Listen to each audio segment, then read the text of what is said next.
Hi అందరికీ నమస్కారం. జోగి రమేష్ వాళ్ళ ఇంటికి సంబంధించిన ఇంటర్నల్ అంశం రోడ్డు మీదకి వచ్చింది. గత 2-3 రోజులుగా వాస్తవానికి ఆయనకు సంబంధించిన అంతర్గత అంశం ఇది. వాళ్ళ ఇంట్లో 4 గోడల మధ్య జరగాల్సిన చర్చ కాస్త రచ్చకొచ్చింది అనుకోవాలి. మీడియాలో అంతా కూడా విపరీతమైన థంబ్నైల్స్ పెడుతున్నారు. వాళ్ళ అబ్బాయి గురించి చాలా దారుణమైన మాటలు థంబ్నైల్స్ చూస్తుంటే నేను ఈ వీడియో చెయ్యాలా వద్దా అని ఒక 2 రోజులుగా ఆలోచిస్తున్నా. ఎందుకంటే ఇది వాస్తవానికి సంచలనంగా ఉండొచ్చు, చూడటానికి అవునా అని చాలామంది క్లిక్ చేస్తారు. వ్యూస్ కోసం చేద్దామా అంటే మనసు రాట్లా.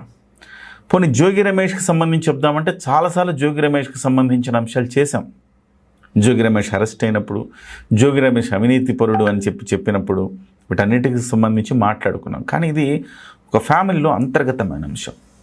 ఈ అంశాన్ని బహిర్గతంగా చేసుకోవటమే తప్పు వాళ్ళది. కానీ అలా చేసుకునేలాగా జోగి రమేష్ ఫ్యామిలీ వ్యవహరించడం అనేది దీనంతటికి కారణం. మొత్తానికి పాపి ఎవరైతే ఉన్నారంటే జోగి రమేషే. జోగి రమేష్ ఈ సందర్భంలో జోగి రమేష్ గురించి 2-3 అంశాలు మనం గుర్తు చేసుకోవాలి.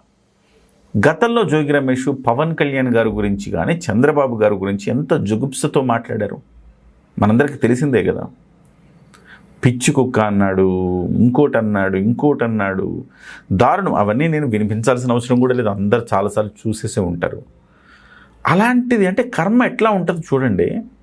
దువ్వాడ శ్రీనివాస్ కూడా గతంలో ఒక కామెంట్ చేశాడు పవన్ కళ్యాణ్ గారిని. నాకు 3 పెళ్ళాలు ఉన్నారు, నేను 3 చేసుకుంటాను, అది నా ఇష్టం, మీకు కావాలంటే మీరు 3 చేసుకోండి, నన్ను చూసి ఈర్ష్యతో తట్టుకోలేకపోతున్నారు అంటున్నాడు ప్రబుద్ధుడు. అవునండి, 3 నువ్వు చేసుకుంటే ఒక్కొక్క మగాడు కొన్ని వేల మందిని చేసుకోగలడు. కానీ పద్ధతి, సంస్కారం, హిందూ మతం, తెలుగు వాడిగా ఏకపత్ని వ్రతం మన మతం. ఏకపత్ని వ్రతం, ఒకే స్త్రీని పెళ్లాడి ఒకే స్త్రీతో జీవితం పూర్తి చేయడం అన్నది మన తాలూకా సాంప్రదాయం. ఆ సాంప్రదాయానికి తూట్లు పొడిచినటువంటి నీచుడు పవన్ కళ్యాణ్. మరేం జరిగిన తర్వాత కర్మ రిటర్న్స్. గుర్తుపెట్టుకోండి, ఇవాళ మన దగ్గర పదవి ఉందనో, లేకపోతే మనకు అధికారం ఉందనో, డబ్బు ఉందనో, అహంకారంతో మనకు తెలుస్తుంటుంది తప్పు మనం చేసేదని తెలుస్తుంటుంది. జోగి రమేష్కి తెలియదా? పవన్ కళ్యాణ్ గారిని పిచ్చి కుక్కని తిట్టి అట్లా చేసి ఇట్లా చేసి చాలా అబ్యూజ్డ్ వర్డ్స్ వాడినప్పుడు జోగి రమేష్కి తెలియదా? ఈ పాపం తనని వెంటాడుతుందని తెలియదా? బహుశా ఆయన క్రిస్టియానిటీని నమ్ముతాడు కాబట్టి బహుశా ఆయన అలా అనుకోలేదు.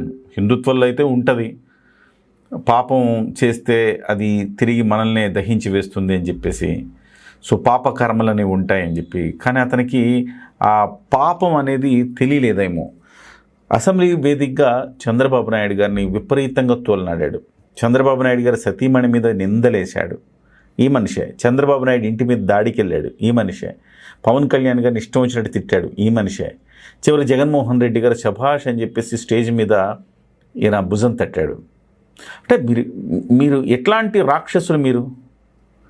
అంటే ఇవాళ ఇతను చేసిన పాపాలు. ఆ తర్వాత దువ్వాడ శ్రీనివాస్ వినిపించాను నేను. ఏకపత్ని వృత్తుడని ఎన్ని సోది చెప్పాడంటే చివరికి ఏం చేశాడు అతను? ఇవాళ సిగ్గు శరం వదిలేసి ఇవాళ మాధురి అనే అమ్మాయితోటి, ఆవిడతోటి వాళ్ళ భర్తకి విడాకులు ఇవ్వకుండా ఇతనితో ఉంటుంది మాధురి. వీళ్ళిద్దరూ సిగ్గు శరం అనేది వదిలేసి తిరుగుతూ ఉంటారు రోడ్ల మీద.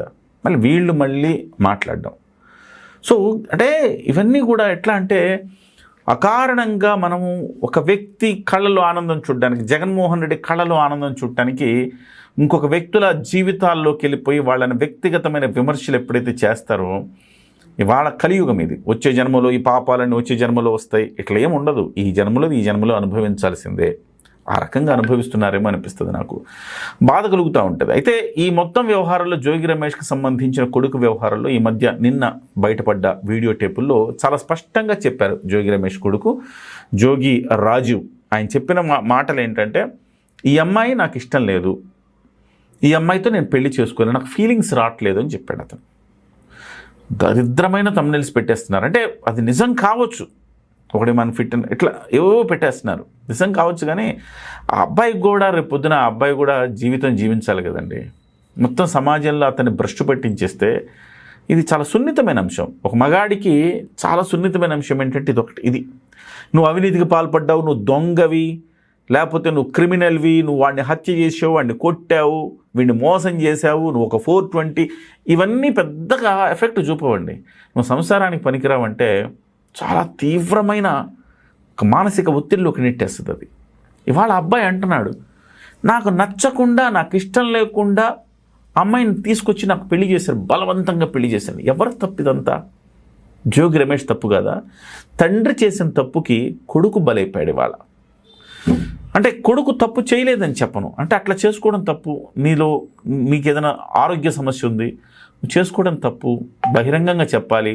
ఇష్టం లేదు అని కాకుండా ఆరోగ్య సమస్య ఉంది అని చెప్పాలి. బహుశా చెప్పి కూడా ఉంటాడు, నేను చెప్పాను అయినా మీరు నన్ను వినలేదు అని చెప్తున్నాడు. సో పాపం అబ్బాయి నలిగిపోయాడు ఒక రకంగా చెప్పాలంటే. తండ్రి చేసిన పాపాలకి దయచేసి నేనేమంటానంటే అబ్బాయిని ట్రోలింగ్ చేయొద్దు. అది అబ్బాయి తప్పు కాదు కదా.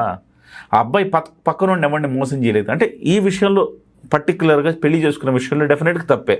మేఘన చాలా వరకు ఇబ్బంది పడింది, మేఘన నరకయాతన అనుభవించింది, చివరికి బయటకు వచ్చింది. ఆ అమ్మాయి ఒక రకంగా చెప్పాలంటే కక్ష తీర్చుకున్నట్టుగా ఆ అమ్మాయి ఇవాళ విడాకులకు అప్లై చేసింది. విడాకులు వస్తాయి, ఆ తర్వాత మేఘన జీవితం ఇంకో పెళ్లి చేసుకుంటుంది, అయిపోతుంది, అక్కడికి వెళ్ళిపోతుంది. ఇవాళ రోజుల్లో 2 పెళ్ళిళ్ళు కామన్ కదా.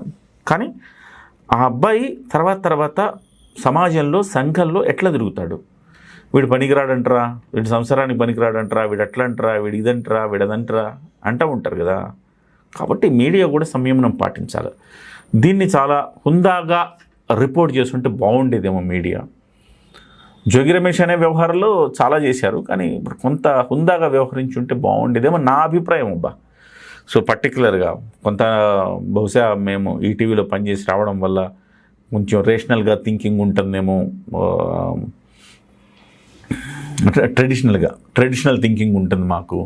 కాబట్టి ఆ ట్రెడిషనల్గా ఆలోచిస్తే నాకు అట్లా అనిపించింది. కానీ ఇవాళ రోజుల్లో దాన్నే కథా వస్తువుగా చేసుకుని లక్షల వ్యూస్ పొందుతూ ఉన్నారు. నిన్నంతా కూడా ఆలోచించి అవి చేద్దాము వద్దని కొంచెం ఎక్కడో అరే ఆ అబ్బాయిని మళ్ళీ మనం కూడా ఇవే మాటలు చెప్పాల్సి వస్తుంది కదా. ఎలాగో అవన్నీ అందరూ చెప్తున్నారు. ఎట్లయినా అవి కోర్టు దగ్గరికి వెళ్తాయి, కోర్టు దీని మీద పరిశీలన చేస్తుంది, కోర్టు దీనికి ఒక తీర్పు ఇస్తుంది, విడాకులు వస్తాయి, పెద్దలు వస్తారు, సెటిల్మెంట్ చేస్తారు, మేఘనకు న్యాయం చేస్తారు డెఫినెట్గా. ఫైనల్లీ ఎవరు ఈ మొత్తం వ్యవహారంలో ఎవరు సమాజంలో సంఘంలో భ్రష్టు పట్టిపోయిందంటే మొదట రాజీవ్, ఆ అబ్బాయి ఫస్ట్, ఆ తర్వాత వాళ్ళ అమ్మా నాన్న. సో వాళ్ళ అమ్మా నాన్న అర్హులే దానికి, ఎందుకంటే వాళ్ళ అమ్మా నాన్న ఆ తప్పు చేశారు కాబట్టి అర్హులు. పాపం ఈ రాజీవ్ అనేవాడిని ఇక నుంచి పెద్దగా ఆ రకమైన ట్రోలింగ్ చేయకుండా ఉండాలి అనేది నేను కోరుకుంటున్నా.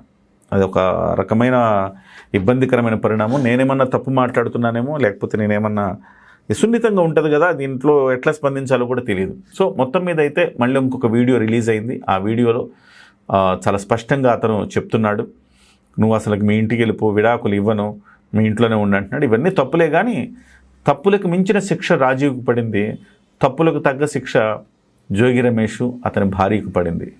ఏదేమైనా వీళ్ళందరూ ఈ రకమైన మనుషులు కాబట్టి కర్మ రిటర్న్స్ అన్నట్టుగా వీళ్ళని మళ్ళీ కర్మ వెంటాడి వేధిస్తూ ఉంటుంది. డెఫినెట్గా తండ్రులు చేసిన పాపాలు కూడా పిల్లలకు తగులుతాయంటే ఇదేనేమో.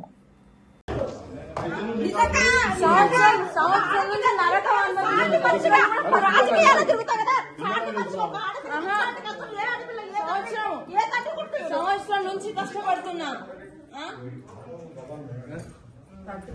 హాయిగా జిమ్కి వెళ్ళడం, తినడం, రావడము నాకు అయిపోయింది. చేసుకున్నా వదిలేసిన,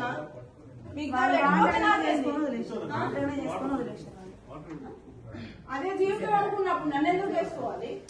హాయిగా నా లైఫ్ లో నేను హాయిగా ఉన్నా, డాడీ షాప్ కి వెళ్తున్నా, హాయిగా ఉన్నా, నాది హ్యాపీ లైఫ్.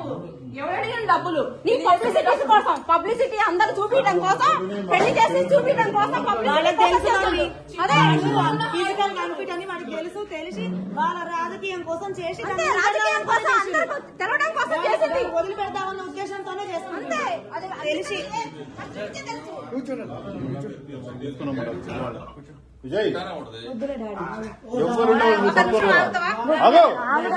లేదు. వీళ్ళు చంపుతారో ఏం చేస్తారో ఏదైనా కానీ సావకాని సిద్ధమేనా? నేను సావకాని సిద్ధమే, ఎక్కడైనా ఇబ్బంది పడుతున్నాను నేను.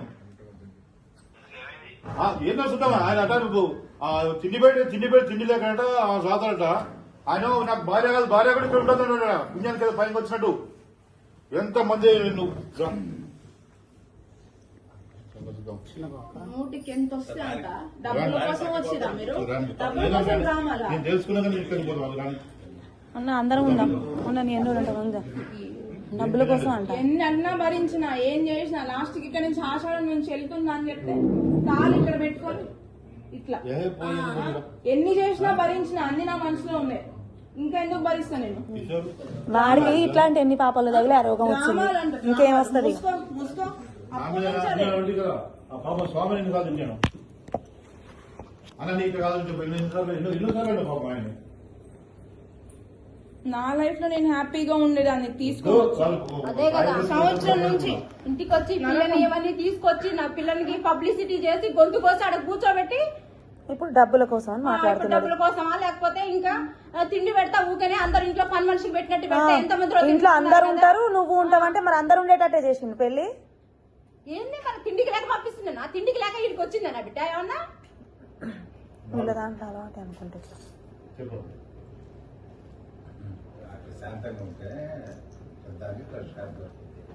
నేను ప్రతిసారి ఇదే బిహేవియర్ సర్దుకుంది నేను ప్రతిసారి ఇదే బిహేవియర్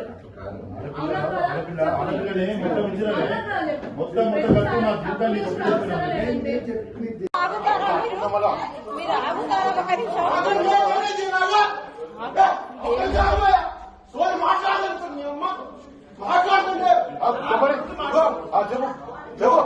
నీవే జరిగిన అన్యాయమే వేగనా కానీ కానీ నీకు దెబ్బ తగిలింది నీ నొప్పి మాకు నొప్పి రాదు గుర్తుపెట్టుకో ఏంటిదే నీ నీ